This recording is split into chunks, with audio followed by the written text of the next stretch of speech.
All right. We got another episode of Talkin Dodgers. This one is a special one. I think we're all pretty excited. Well, at least 2 out of 3. I'm not really too sure about Max. But this one we're talking about Clayton Kershaw, 22, the GOAT. News broke yesterday that it looks like he's going to be signing again with the Dodgers. Terms of the deals is still a little uncertain. I think what we do know is the fact that he's signing at least a 1 year. He has a player option to come back the following year. We just don't know money or anything else. But Aaron, let's get your thoughts. What are you thinking? Yeah, man. Well, first of all, I'm just, as a lifelong Dodger fan, and watching Kershaw came up in 2008, so we're going on, this is his 17th season. I mean, that is unprecedented in today's times. I mean, there's not too many athletes in most sports nowadays that would stay with one team for their whole career. All his accomplishments on the field, even off the field, which, you know, for some reason they don't kind of talk about a lot in the press, but he's done a lot of charity work for a lot of different countries around the world, and that's huge too. I love that. But as a Dodger fan, I'm so excited, man. I mean, you know, after what happened in October against the Diamondbacks, that was like, this can't be his last game. There's no effing way. Right. You know what I mean?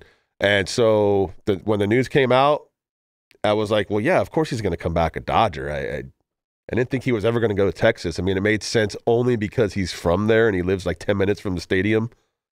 But I don't think he's ever talked about it, wanting to be there. So maybe that was just a whole media thing trying to hype that up, you know. But I'm excited, man. I mean, whether he throws 12 games, 8 games, hey, look, he's close to 3,000 strikeouts. He's like 50-something away from that. Yeah. And I'm pretty sure that's a main motivating factor for him. And he's only 24 wins away from tying Don Sutton for the all-time leader for starters and all-time wins for the Dodgers. So couldn't be happier, man. He's going to add so much. So, yeah, whatever your thoughts are, man, I'd love to hear those too. Max, what are you thinking? Because you're not an LA guy, you're a New York guy. But what is your perspective of Clayton Kershaw from the East Side? Well, it's very unique because I try to look at, he's obviously an amazing regular season pitcher, but where I'm from and how I know typical Yankee fans, I'm amazed at how he's loved so much out here with all the postseason failures, because like up until last year, Garrett Cole has gotten a lot of grief from Yankee fans because he hasn't performed to their standards in the playoffs. So with all of Kershaw's ERA basically doubles in the playoffs historically, right? Compared to his regular seasons. Yeah. If he was on the Yankees and they weren't winning World Series with all the great stuff he does in the regular, they would kill him out east. You know, because New York is such a, you know, if you don't win the World Series, it's a failure kind of mentality. Even if you're not expected to. Even when you're not expected to. Yeah. So it's like their standards are so high and they're so tough on the players, and the media is so tough on not performing in the playoffs. Regular season means nothing. It happened with A-Rod until he had his run in 2009. So I would have. It's like a breath of fresh air for me to hear, you know, fans still love the guy. Because, you know, what happens in the playoffs, you can't, like, hold it against a player all the time. True. But in New York, I think it's too much on the extreme, on the wrong end. But I really appreciate how Dodger fans embrace, like you said, a guy who's great on the field, great off the field. Right. You know, he's been with you guys for 17 years. You know, can you have criticism about his playoff performance? Of course. There's plenty, and we'll probably talk about that at some point. At some point, right? Today, right? Going to, yeah. But in New York, they would basically keep killing him. There'll be almost half the fan base would pretty much hate him. And they would demand a trade. He wouldn't have lasted 17 years. Right. They killed Kevin Brown, Randy Johnson. If you don't perform in the playoffs, I don't care what you're doing. Well, in the regular season. let's talk about that for a second, because one of the issues is obviously that Kershaw's known for being a regular season pitcher, like one of the greatest of all time, but he's known for crumbling in the postseason. But let's talk about that. Me personally, I feel like it's more, how do I say this, misuse of him as opposed to actually him failing. I would agree. Because I feel like he's been put in a lot of situations where us as fans are sitting there going, why is he still in the 7th inning? Why is he coming in? Third time around in the batting order. Why is he coming in in 2019 for a relief appearance when he was basically shaky most of the season in the first inning? Kershaw, like for me, Kershaw's always never been like a great first inning pitcher. It takes him an inning to actually settle down and actually get going. So that to me means that you're not a great reliever because you only really need a reliever to come in most of the time for just one inning, not for long relieving. So that's a terrible recipe for a relief pitcher. And maybe Kershaw had it in his mind that the great pitchers can do both, like in the postseason. They can come in and they can start, and then they can come in and kind of close out the games or come in when they need them. Like, I mean, Hershiser, perfect example, 88 World Series. Yes. The guy was coming in all over the place. He was starting, he was closing out games. That's exactly what you wanted. And I think that's probably what Kershaw was trying to live up to. Or maybe that's what Roberts thought he needed to do. I don't know. They probably had a conversation. Either way, most of the time for me, it was Kershaw was left in too long or shouldn't have come in. And I would love if Max, if you could somehow find that stat on what Kershaw's numbers look like just 1 through 6 innings. They're probably pretty impressive. I'll go out on a limb. Probably. They got to be better than what we're seeing now. Most pitchers are, because like Aaron mentioned, once you hit that third time in the order, it's everybody's ERA and WHIP just drastically jumps. And that's only really been a thing if you think about it. What in the last 10 to 15 years, where the staff, the manager would get the phone call most likely from the guy upstairs saying, hey, it's third time around, even though he's only given up 1 run, 4 hits, no walks, 7 strikeouts.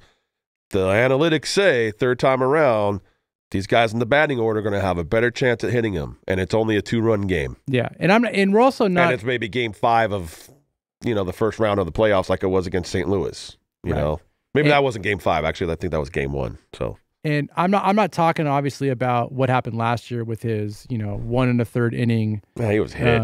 Not even 1, dude. A third. Just a third of an inning. Yeah. And because we talked about in the last episode, he shouldn't even have been pitching that game. The options were very limited. He had to because they looked at him and Lance Lynn and they were like, "You're a better option than Lance Lynn, correct, and you don't have an arm right now." But if you look at what he did in the beginning half of the season, he was one of the best pitchers in baseball. And we like we said last episode. Yep. He was going to start the All-Star game.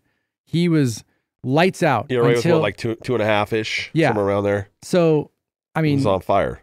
I feel like if they use him right, and if he's anything like what he was in 2022 or in 2020 when they won, the World Series in the bubble, he's kind of getting set up for that way this season, where he's not going to come in till the end of half of the season. He's going to have time to hopefully, if he comes in at the right moment, enough time to rehab, get stretched out, and then he's fresher, and that means that he's going to perform better in the postseason. And so whatever the numbers are, if you can get Clayton Kershaw from 2020 in the postseason for 3 months of the season, for 3 months of the season, that's to me that's a win. Because no one's ever questioned his heart. No one's ever questioned his, His stuff is some of the best all time, especially his slider. His slider, definitely. Obviously, the fastball's dipped. It's dipped over the last 5 or 6 years, probably. But that's because think of all the miles on that arm since even before he got called up to the big time to the show. Right. He was already throwing in the minors for a couple of years. So he's going to go down as, for sure, one of my all-time favorite Dodgers. Oh, yeah. I did not like what happened in 2019 against the Nationals. Now, obviously, the Nationals went on to win the World Series. It beat the Astros, as I like to call them. And I like to rub that into Astros fans' faces. I don't care. But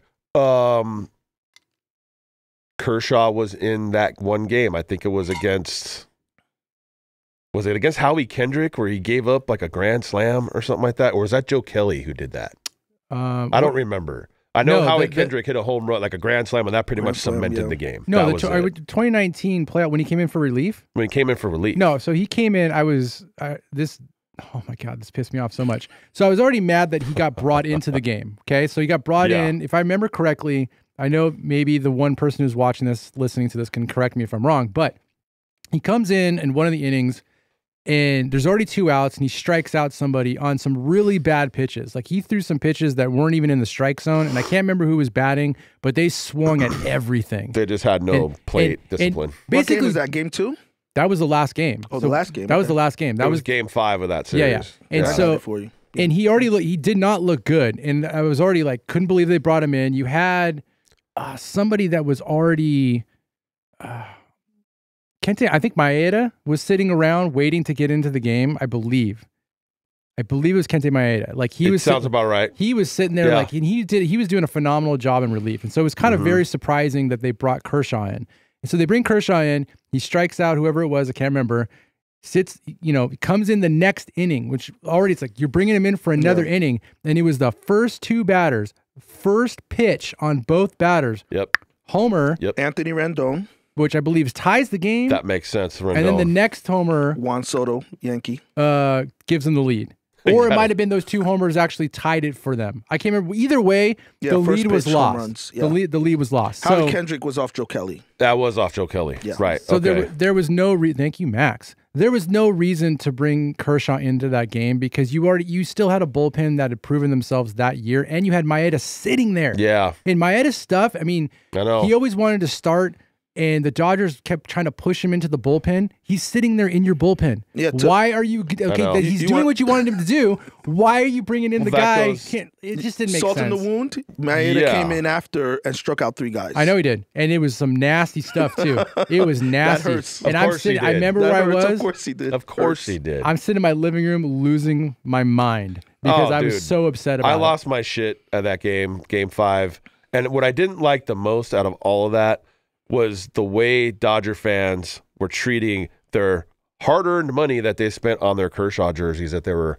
literally lighting on fire. Yeah, and it was unnecessary because it was a misuse for him. Exactly. And so, but that makes part of his October lore, if you will, more negative, which a lot of people just go, oh, Kershaw sucks in October. But it's like, you got to kind of break it down because the very next year in 2020, now granted, shortened season, whatever, he was pretty much lights out in the World Series. He definitely redeemed himself. And he played really good against Atlanta, too. They don't win that series without him in 2020. 1,000%, Max. It mirrors, I'm telling you, it mirrors A-Rod because Yankees don't win in 2009 without A-Rod finally, exercising his playoff demons and carrying there's them a difference, 2009. though. Yeah. It's very similar. There's a huge, it's similar, but it's different, though, because Kershaw has performed in the playoffs prior to that. Like, he has had really good starts. Success before. He has been lights out. Right. But with A-Rod, it was like A-Rod was never there. And then until all of a sudden he showed up. Where Kershaw has been there. Kershaw has been the guy who has performed. And I'm not saying all of his starts were gems, like from the very beginning, but I'm telling you, his starts that are quality, There's guarantee you outweigh the ones that were bad.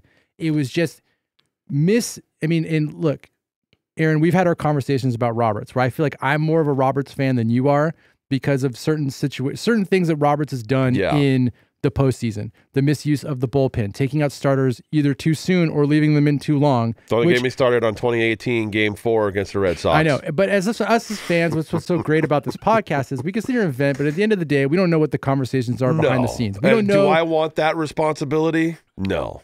That's why he makes whatever he makes. I want the responsibility and the money, please.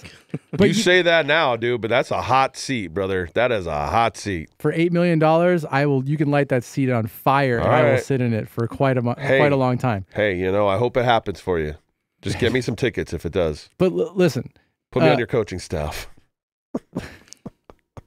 I feel like this is one of those things where I can agree with you that Roberts' poor decisions has basically made Kershaw look like a bad performer. We should talk about that, though. We are talking about. Well, no. What I'm saying, at some point we'll break down Roberts, where I think he's a great player. Why Roberts does that? Because it's not just Roberts. I know. That's why I'm saying is there's conversations behind the scenes. Whether it's there's no way. I guarantee you, the 2019 game, there's no analytic that came in there and said Kershaw's your guy.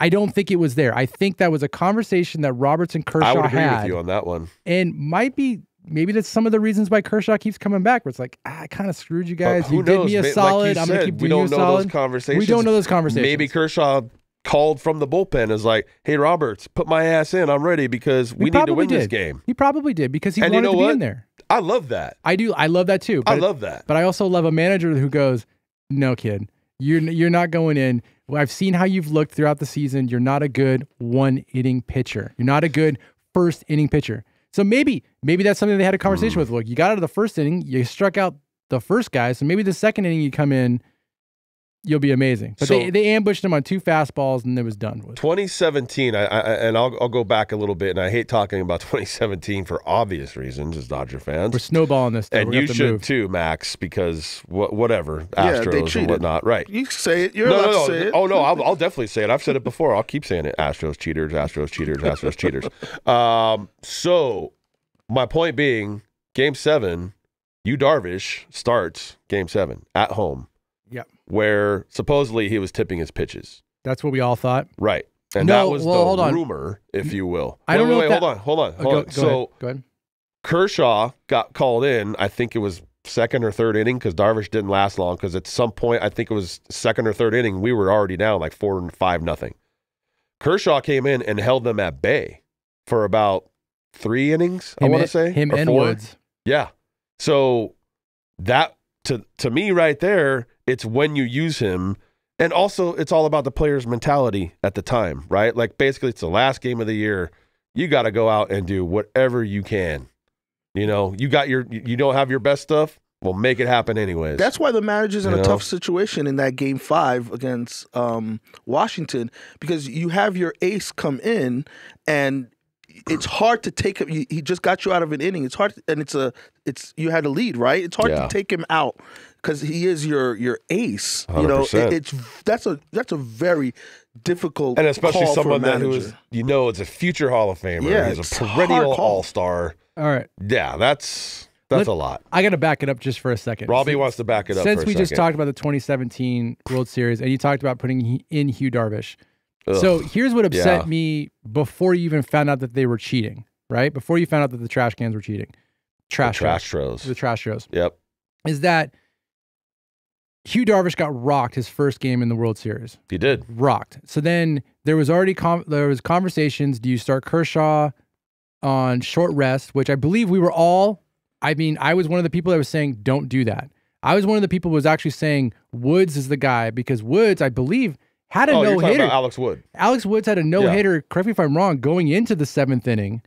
In Game 4, right. I believe. But so he was fresh, and for 7, he had a no-hitter going in. He gave up, I think, a home run in the top of the 7th or something. Then they pulled him. Smart move. You leave him in there. And bullpen locked it down. He's sitting there. Okay, so now let's talk about management. I know we're going totally off topic, but I feel like this is something that kind of hurts Kershaw in a way. It works. It's relevant. So it hurts him recently because historically his numbers are not good in the playoffs. Well, I still want that stat, what it looks like with the first 6 innings. If you forget the first 6 innings, 2009 ERA 9.45 against Philly. The year before, in 2013, ERA 6.3 against St. Louis. 2014, 7.8, St. Louis again. 2015 was solid against the Mets, 2.63.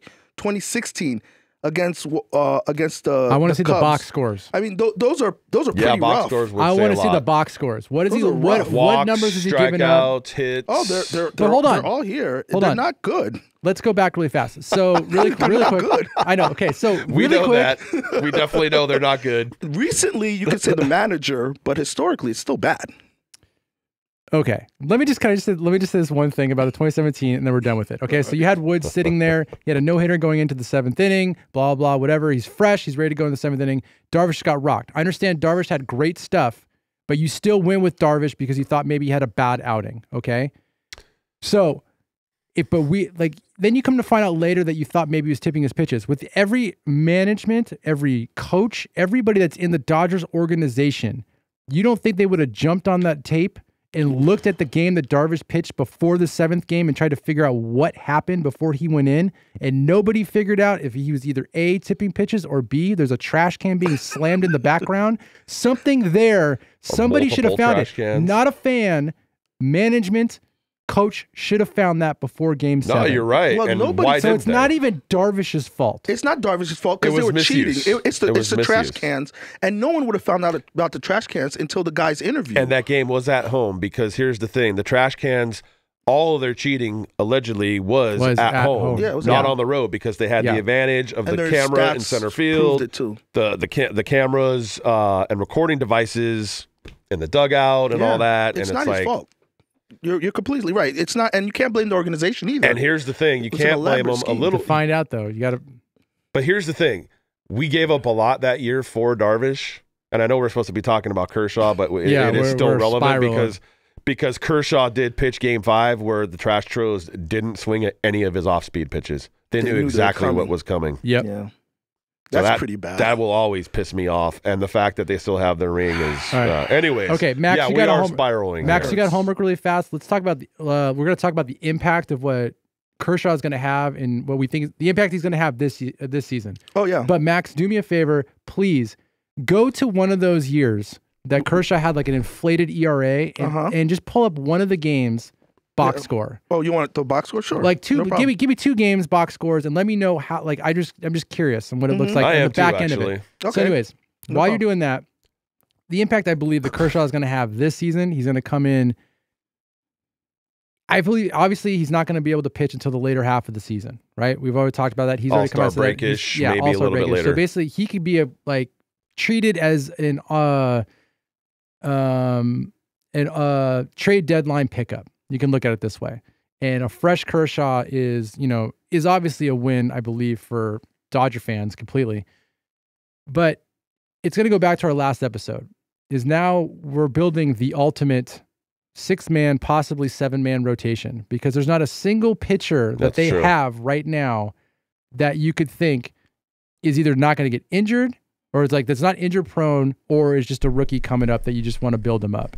So Kershaw's the perfect pitcher to slot in there, even if everybody's performing and nobody gets injured. Because what does the rotation look like right now? So you've got Yamamoto, you've got Buehler. Glasnow, If Buehler's they're saying Buehler's gonna come back, not probably Mayish. so, but Buehler should be in there. You got Glass now, you got Bobby Miller, and then you got Paxton.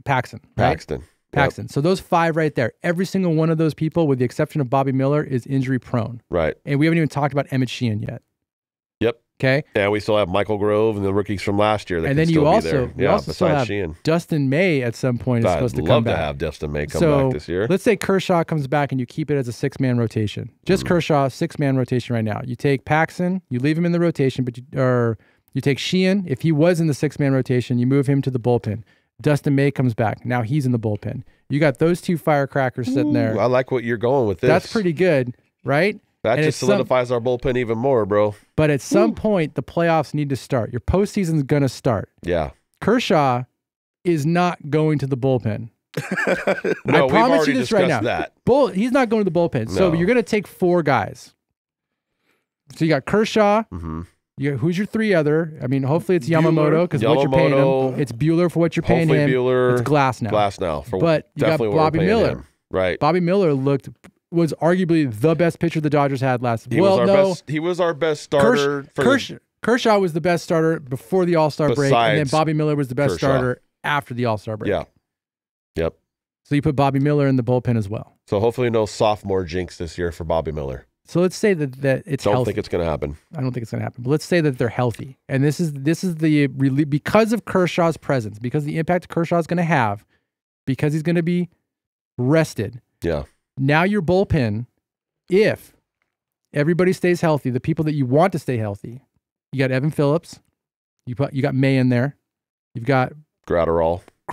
Kelly. Bobby Miller, you've got what's his name, who was injured all last year, who should be a closer as well. Vesia. Not Vesia. Blake Get rid of Blake Triton. Oh, Trinan. Yeah. Vesia, you can send him away. Call him the I feel like we dentist should have because traded nobody him likes already. to go see the dentist. But look at the possibilities what that bullpen looks like.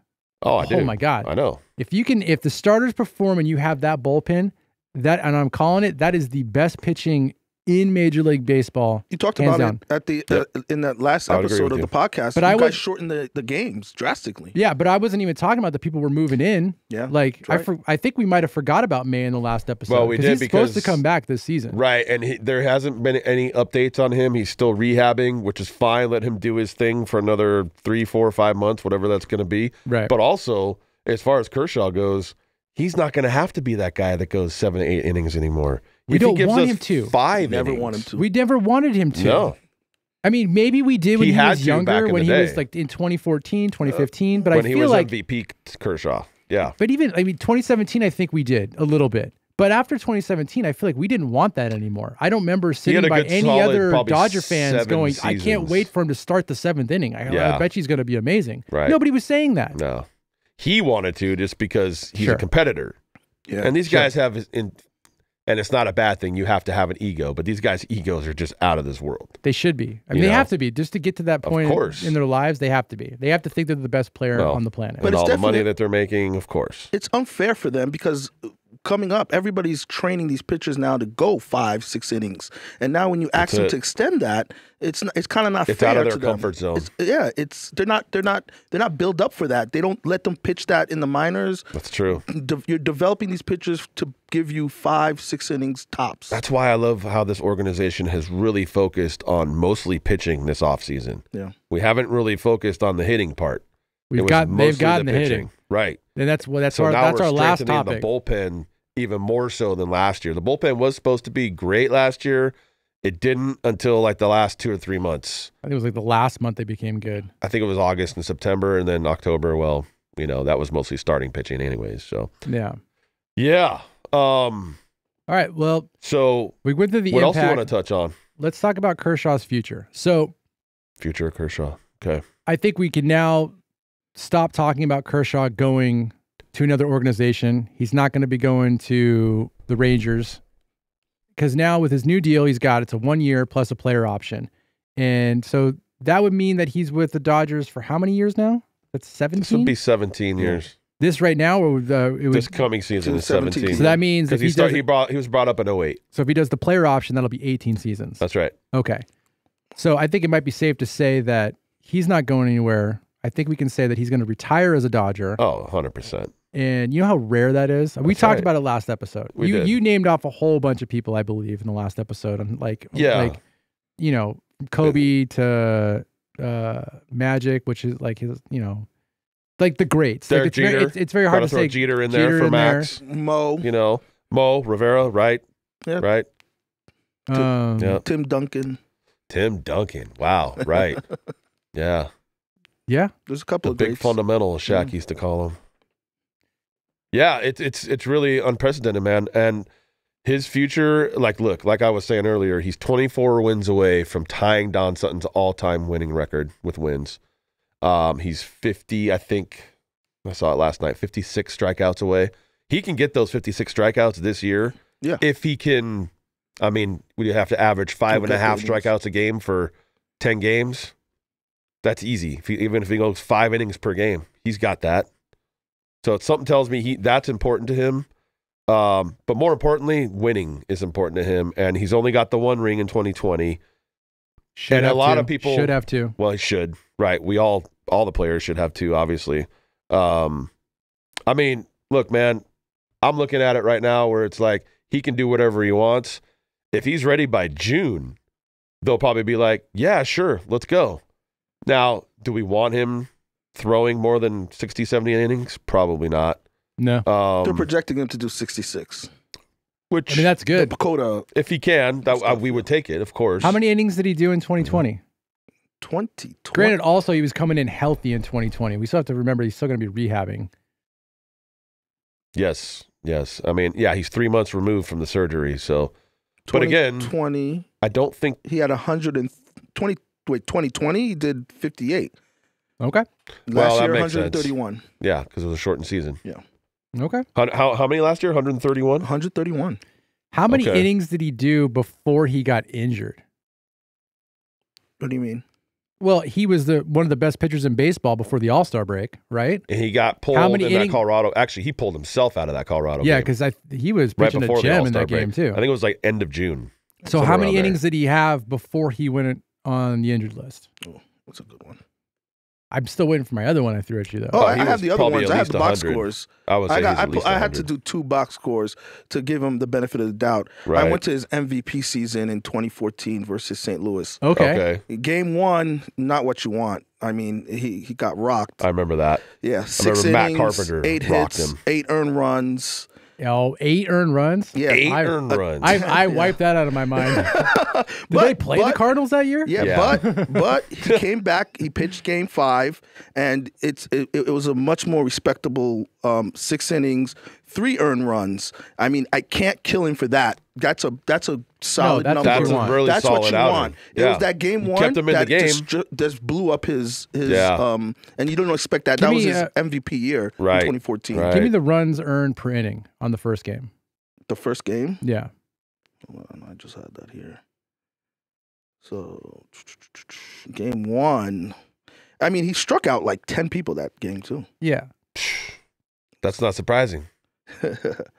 So, but he's had a lot. I won't say a lot, but he's had enough of those games where he probably did have 8, 9, 10 strikeouts, but he'll give up a 3 or 4 run inning. Yeah, so it kind of like dissipates what he's already done. He went into the 7th, and that's when he got pulled out because he gave up 1 in the 1st, 1 in the 6th, and then 8. Well, 8 were for him.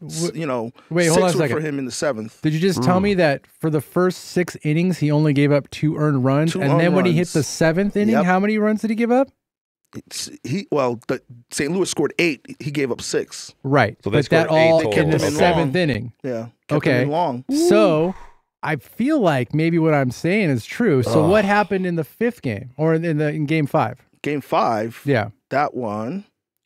He gave up all of them in, again, same thing. 3rd in the 7th inning. He was that flawless. 7th inning was his kryptonite. Yeah, he can't go. They're keeping him in too long. Yep. Dude. They're keeping him in too long. And that's really before the analytics really started popping off. Oh, yeah, that's before. That's 2014. That's before WAR. Yeah, but everybody has really eyes. going- Everybody sees what's happening. They're trusting their ace. It's hard to pull your ace when he's rocking. Especially MVP.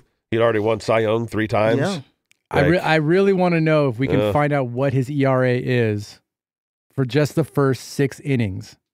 Or if you erase the 7 innings of his entire career, postseason career. Regular season, I feel like he's pretty good. I'm talking about postseason. He used to pitch into the 7th inning in the regular season consistently. Pretty much every start, he would pitch into the 7th inning. So then that's hard for a manager to pull him. Sometimes 8th. That's hard for a manager to pull your ace when throughout the regular season, like you're saying, he's pitching in there fine, and he's rocking and rolling, and then he just has a bad inning. I'm curious, Max. How many complete games does he have?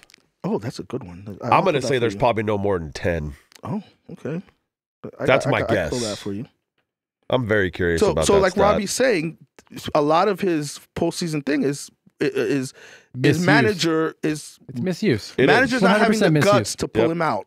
So it's the guts to pull him out. We could probably safely say it's a 50-50 thing. Half of it's Kershaw, half of it's management saying leaving him too longer. No, I'm not going to say 50-50, and this is the reason why I'm not going to say 50-50. Because as much as we want to look at Kershaw and go, oh my God, it's Kershaw, he's got to have that much say as everybody else. Yeah. Management and ownership really have 90%, if not all of the say in what it's actually happening. He can sit there and throw a fit as much as he wants. Like, I want to go in there, I'm Clayton Kershaw, you pay me all this money. Doesn't matter. Like, they should sit there and go, no, I don't think so. You're not going to go in and pitch the 7th inning. I see where you're not going to go in and you're not going to relieve in this game. If they sat there and looked at analytics, even back then when analytics wasn't that big and you just had eyes and you looked at him and went, man, this is the 3rd time through the lineup. His velocity's down. His balls are not breaking that much. The spin rate's down, whatever you called it back then, whatever it was. People all saw it. If he gave up 7 earned runs, at some point in that inning, maybe when he gave up the 1st run or the 2nd run, you probably should have pulled him. Or at least get somebody up. Get somebody up. They probably did. Not give an opportunity to sit there and give up 7 earned, even though 8 runs came, whatever it was. I know. Especially when it's the playoffs, when we haven't had at that point not a lot of success. Decisions were made, and they were made wrong. They were poor decisions. We also have to go back. Back then, we're talking 2013, 2014. That was Don Mattingly. That was before Dave Roberts. Yeah, and he's to the Aaron's, worst, and I hate him more than anybody else. To Aaron's point, he was completing a lot of games. Like that 2014. So he did. He completed 6 games that year. 6 in 2014. Yeah, he has 25 completed games throughout his career. Wow. The last completed game was 2017. He hasn't completed one, obviously, since with and that's an anomaly in the more, whole league now, obviously. Yeah, no one does that. But before that, he was 25. getting, he had 5 in 2011, 2 in 2012, 3 in 13, 6 in 14, 4 in 15, and 3 in 16. Yeah. So he was completing games. He was going deep in games back then. Yeah. So Mattingly had no guts to, pull him out. The only guts that Mattingly had was to talk bad about his players to the press. Yeah. Leave Donnie baseball alone. Because he thought he was like the Phil Jackson of baseball. Max, leave Donnie baseball alone. Hey, I liked Donnie baseball before. I liked him as a player. I liked it, and he was a Yankee. I'm not a Yankee fan, but I liked him as a player because he was a great hitter. He should not have been the manager for the Los Angeles Dodgers. Well, that's more Joe Torre did leave that. it at that. Joe Torre shouldn't have been the manager for the Dodgers either, because Joe Torre just had great players, and he was also an American League manager who really didn't have to make a lot of decisions. None. Because what are you doing? It's like, oh, you're going to go up and pitch now. It's like you're sitting there doing like have to worry about switches hitting for the hitter or for the pitcher. Pitch hitting for the pitcher. You got DH. But now the National League is the American League now, so it's fine. It's all good now. It's okay if it's in the National League. It's all the same. Okay. I think we've touched enough on, obviously, Kershaw and what the impact is for this season, what it means for his future. Yes. Let's talk about, now that the Dodgers are, I feel like the pitching has to be done, right? I can't see them trying to go out and get anybody else. Pitching? No, you can never have enough pitching. But do the Dodgers even need to make another move in this offseason? I was okay with them stopping 3 or 4 moves ago. I mean, I don't think so. Like, is it like it's enough? This coming from a Yankee fan. Do we want to get another hitter? You guys are fine. You're good. Okay, so let's just say if we were to move over into just the offense, right? Yeah. And you look at where's the hole that you see on our offense? Defense. Only hole that I see personally is lack of power hitting off the bench.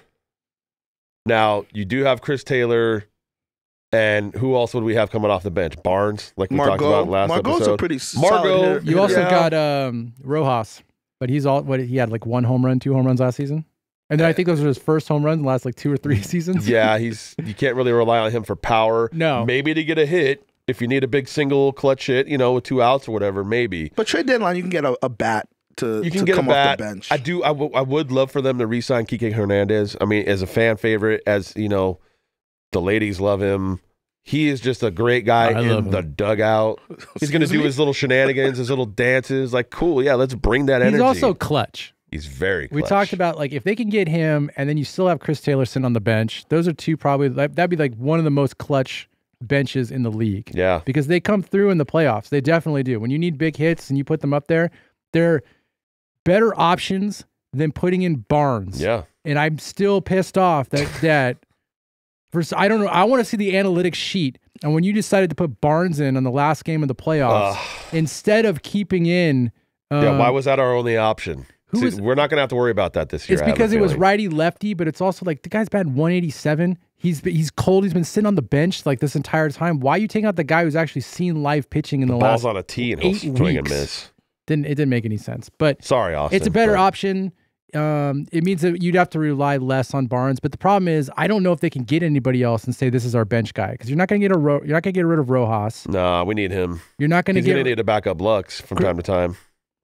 Yeah, and then you got so you got Barnes, you've got Rojas, Taylor, possibly Kike, because he is still unsigned. He's not. I don't know if you have the room in the 40-man rotation or in the 40-man roster. Margot, which he does have some pop. But that's 4 guys on the bench right there that we just talked about without talking about Kike, right? Yeah. I mean, I would take that. Do you have more than 4 guys on the bench? No, typically not. Norm is 4, well, it depends on how many pitchers we're carrying. Oh, and we're carrying every pitcher in the league. Miguel Vargas. We have every pitcher in the league. Yeah. Oh, but is he still on the 40-man? He might be in the 40-man just so they don't lose him. Yeah, they're projecting him to get 175 plate appearances. No, they're not. Are they really? Yeah. Wow. And that sucks. I was a big fan of Vargas. For about the first month. No, the whole like the season prior to it, I was really looking forward to him coming up. Well, and then when he finally got his shot, I don't know if it was nerves. I remember his first game against the Giants. I think it was around my birthday 2 years ago. They called him up, and his first hit was he went the other way, double. I'm like, sweet. His whole family was there. It was a great moment. Yeah, you know, it was awesome. But last year he just did not perform. And well, he's a second baseman. He might be on a short leash. I think he batted 195 last year. They will showcase him, though. I do know that much this year. Because if he does halfway decent, we could trade him for something that we might need at the trade deadline. Let's see. He's 24. He's a kid. Yeah. He was like their number one projected player or rookie or whatever in their organization or something like that last year or 2 years ago or something. So, I mean, he was in the talks to be Rookie of the Year before the season started last year. That's how high everybody was on him. Absolutely. Yeah. And so it might have been because I know that he didn't, or in the off season, or I'm sorry, in preseason he was injured, right? He had like some thumb issue. He wasn't even allowed to swing the baseball bat. He wasn't even swinging at pitches for the whole preseason. Right. So really, his preseason was that first month. Yeah, and that's so true. It kind of sucks that he kind of got a raw deal. Give him another chance. Yeah, I mean, where do you give him the chance? Well, they're saying he's gonna play. Maybe every fifth or sixth game he'll pinch hit or something. No, they're projecting him to have 10% at third base, 5% at second base, 5% left field, and in a pinch 5% at first base. They're gonna. So he's gonna say 175 plate appearances. He's gonna sit around and wait for someone to get injured. Exactly. That's pretty much what that is. If Muncy needs to go on the IL for 10 days, there's Vargas. Yeah. Slim fast. Slim fast. Okay. I've never I love Muncy, but I'm still trying to figure out you don't love his diet? Is that what you're saying? I don't know, man. That's what I thought he was saying. I am. I'm saying that. He's a big dude. He's always had a little bit of a gut. He's not I think he enjoys his beer, man. I mean, hey, we all like some beer here and there, right? You're making millions of dollars, man. Get a professional trainer to kind of help you out. He can keep having an 800 OPS with 36 homers and 95 RBIs there you go. and hit 212 every single career year for the next 5 years. I don't care. So I agree with you. I'm just messing with him. Give me those I numbers. like Muncy. We're just a bunch of shit talkers over here sometimes. All right, but we're cool. We love the Dodgers. We can. Really, there's no move the Dodgers need to make. Nothing needed. I feel like they could just relax. Right. Just say, hey, let's just figure out what we need at the All-Star break. We've got the backup. We've got the pitching. We got the backup for the backup for the backup. I am still a little disappointed that we didn't get Bellinger, but we could touch on that in the next episode. I'd like. I'm hoping to touch on where he actually goes because someone's got to pick him up. I mean, spring training starts next week. I'm hearing rumors that he's going to go to Philly now. Wow. Yeah, there was Philly, Arizona last week was a rumor. And the Cubs were supposed to re-sign him, but I guess that's not happening right now. Maybe his agent wants more money, so whatever. Maybe they want to get. Maybe the league needs him to do another 1 year prove to us that you're an actual MVP. Yeah. Which that ain't gonna happen. He set the bar really high for himself in 2019. You forgot to put your phone on Do Not Disturb Aaron. Okay. Is that what's going on right now? He's got a green screen over there. Oh, right, check it out. Check it out. Ready? Ready? All right, Aaron's gone now. Somebody's trying to call me right now or something. I don't know. It's fine. We just got rid of Aaron. He's out of here. All right. But you can still hear my voice. We can. All right. I think that's a good time to wrap it. When Aaron's phone dies, that's the time to end the show. Thank you so much to everybody that's listening to this. Hopefully you stick with us. You help us grow. Check out our Patreon page over at Rot Your Brain Media. We're going to keep going. Max is the guy who's going to plug us. Yeah. Okay. On that note, thanks for the pull. I don't even know what to say anymore. If you stuck around this long, then hopefully you'll get our sense of humor at some point. Like and subscribe to everything. Smash the like button. Yeah. Smash the like button. All right, guys. Go Dodgers. Go Dodgers. Let's bleed go. Blue, even Max. Do you hear voices? I hear Aaron, but I don't see him. What? All right, guys. See you later. Wait, why did you want me to do a plug for what? Oh.